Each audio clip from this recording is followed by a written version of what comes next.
Volviendo al tema del transporte y del costo del colectivo, claro, estamos hablando siempre de los 700 pesos esos promedios dentro de la movilidad urbana. En el interurbano son valores que yo creo que no existen tampoco, mucho menos después de la autorización del casi 150% de aumento en esas tarifas ancladas, basadas un poco en los costos, en las paritarias y la falta de subsidios también. Y falta de subsidios. Al respecto, se presentó un amparo colectivo para restituir estos subsidios, de la mano de la Fundación por los Derechos Económicos, Sociales y Culturales, cuyo titular nos está escuchando. Además es un conocido de los santafesinos por haber sido ministro de Trabajo. Roberto Zuckerman, buen mediodía. ¿Nos estás escuchando, Roberto? ¿Me escuchas bien? Sí, perfectamente. Ah, bueno. Ahí está. Bueno, preguntarte un poco primero por este amparo colectivo donde básicamente se pide que se restituyan estos fondos, ¿no? Que han descalabrado los sistemas de transporte, entre otras cosas, del interior del país. Sí, así es. Nosotros siempre, más allá de los distintos gobiernos, hemos planteado nuestra disconformidad en la forma en la cual se distribuían estos subsidios, porque siempre el AMBA, o sea, Capital y Gran Buenos Aires, se veía beneficiada y lo que los porteños llaman el interior del país, es decir, el resto de las provincias, los municipios, se veían perjudicados por no tener la misma cantidad de subsidios. Ahora el gobierno nacional directamente los eliminó, es decir, continúa el subsidio para el AMBA, pero para el resto del país lo eliminó, que era lo que recién escuchábamos al intendente, lo que se quejan los intendentes de cada lugar y los gobernadores, porque lo cierto es que no solamente hay subsidios nacionales, sino que también hay subsidios provinciales, en algunos casos también municipales, y es obviamente muy difícil hacer frente sin este subsidio nacional. Subsidio que fue acordado con las provincias. Este fondo tuvo distintas formas en distintos momentos. A partir del año 2018, en un acuerdo, en un pacto fiscal que hizo el presidente Macri con los distintos gobernadores, en el caso de Santa Fe, el ex gobernador Lichid, firmó ese acuerdo. La provincia también empezó a aportar en el sistema de transporte urbano, en el interurbano.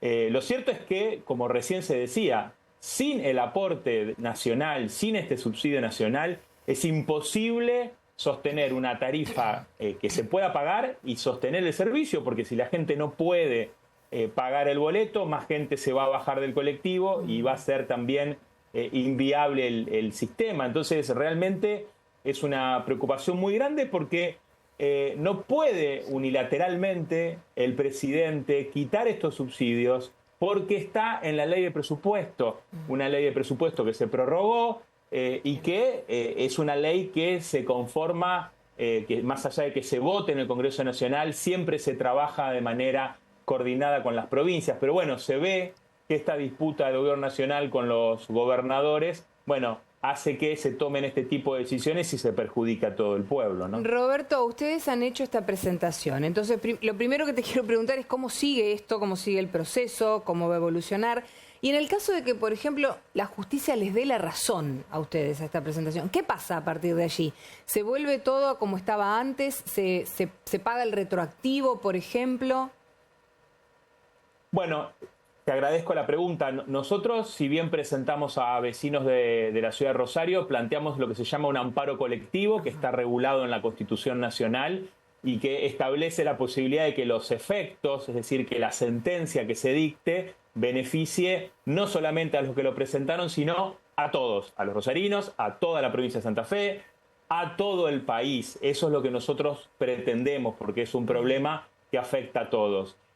Nosotros pedimos que el monto se actualice, porque los montos también están desactualizados, porque como en realidad el presupuesto termina siendo una ficción, porque se prorrogó el presupuesto 2023, hay que actualizar los montos con la inflación del 2023, más la inflación que seguimos teniendo.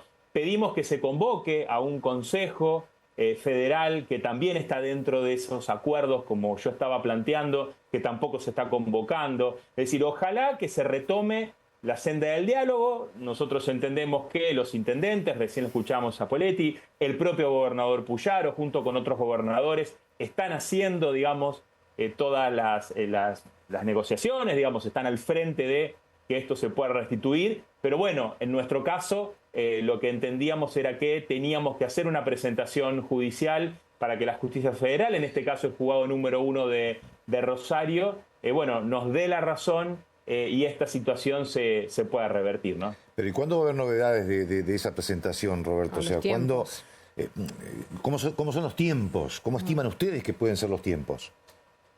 Mira, los tiempos en los amparos son muy breves. Hay jueces y jueces. En la provincia de Chubut, el gobierno provincial hizo una presentación y rápidamente el juez resolvió. En este caso no sabemos si va a resolver directamente la medida cautelar, que sería una medida provisoria, que se anticipa, digamos, a lo que buscamos con la sentencia. Pero también puede llegar a correr traslado, es decir, a pedirle una opinión, a que se exprese el gobierno nacional, digamos, quizás también lo hace. Es decir, no sabemos cómo le va a dar trámite a esta causa, que como nosotros expresamos, tiene una trascendencia pública importante, ¿no? Puede llegar a la Corte Suprema, incluso, porque, a ver, uno digamos, no se puede imaginar cómo una sentencia de un juzgado federal de Rosario puede influir en todo lo que está haciendo el gobierno nacional, ¿no? Dicho en otras palabras, ¿el gobierno nacional le puede hacer caso a un juzgado federal número 1 de Rosario? ¿Lo hará? ¿No? ¿Ustedes qué creen?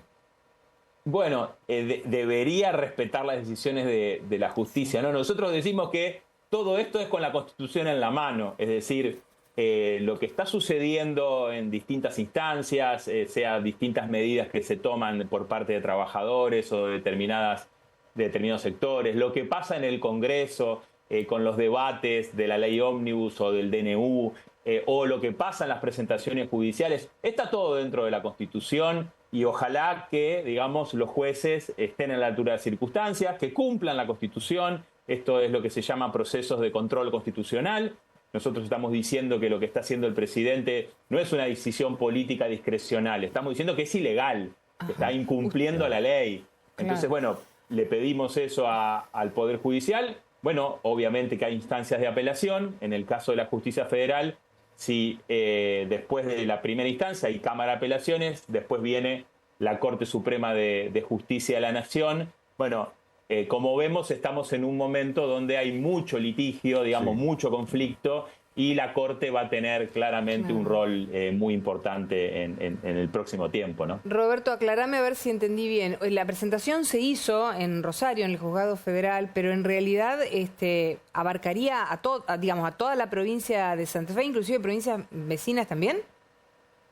Así es, porque nosotros lo que presentamos es un amparo colectivo que está regulado en la Constitución, en el artículo 43, segundo párrafo, donde establece que los afectados, organizaciones y también hasta el propio defensor del pueblo puede recurrir a la justicia cuando hay, derechos de incidencia colectiva, dice la Constitución, es decir, cuando hay personas indeterminadas, en este caso los usuarios del transporte de todo lo que sería el interior del país, que se ve afectado. Porque, vuelvo a decir, acá también podrían los municipios o las propias provincias, como hizo Chubut, recurrir a la justicia, porque estamos hablando no de algo que afecta a alguna persona que no puede pagar un boleto. Estamos hablando de la movilidad urbana e interurbana. Les cuento una anécdota quizás un poco más personal. Soy docente universitario, ayer empecé a dar clases, como nuestra facultad la están remodelando, me tocó dar esta vez virtual y tengo muchas personas anotadas y muchas me comentaban ayer que se anotaron en la modalidad virtual porque no pueden viajar a Rosario, a la facultad a cursar, no solamente por el costo del boleto, sino por el resto de los costos. Entonces, digo porque esto hace a la trama de nuestra vida cotidiana, ¿no? Las personas que se tienen, en Santa Fe, en el Gran Santa Fe, ¿no? Con un aumento del 150% del transporte interurbano, o sea, no es una cuestión que afecta a alguna persona, ¿no? Que, no sé, por ejemplo, una persona puede decir, no sé, en lo urbano, bueno, me voy en bicicleta, me voy caminando. En lo interurbano, ¿cómo hace? No, Digamos, si no puede pagar el transporte y el servicio se termina cayendo. Digo, es de una complejidad muy grande, ¿no? Roberto, sí. Una sola que me quedó pendiente, perdón, Roberto, pero así lo restituyan al servicio. Perdón, al subsidio. Vamos a suponer que la justicia falla a favor de la presentación que hicieron ustedes y restituyen ese aporte, ese subsidio. Así todo, vamos a suponer que volvemos al esquema anterior. ¿Sigue siendo discriminatorio para el resto? Discriminatorio cuando comparamos AMBA con el resto del país. ¿Esa sería otra batalla a dar también? Absolutamente.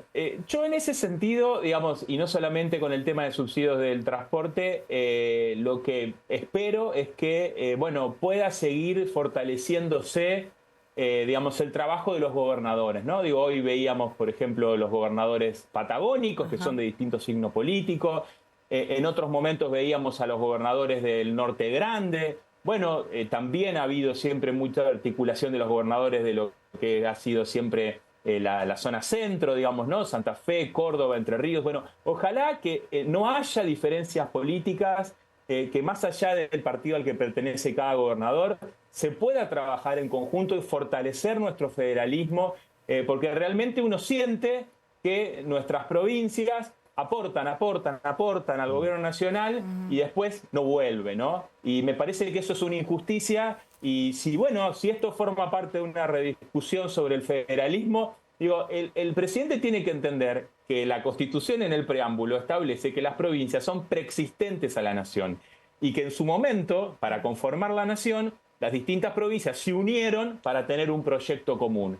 Digo, y el todo es superior a las partes, como dice el Papa Francisco, que es un poliedro con distintas realidades de cada provincia. Bueno, en esa diversidad tenemos que trabajar, pero tenemos que construirlo con diálogo. Digo, si el presidente sigue insultando y degradando a los gobernadores, a las provincias, digo, es muy difícil que se pueda arribar a acuerdos. Y nosotros lo que necesitamos en la Argentina son grandes acuerdos. Roberto, vamos a seguir de cerca, obviamente, el camino de este amparo colectivo que han presentado. Te agradecemos muchísimo esta comunicación. Gracias, muy amable. No, pero por favor a ustedes, un abrazo. Buenas tardes.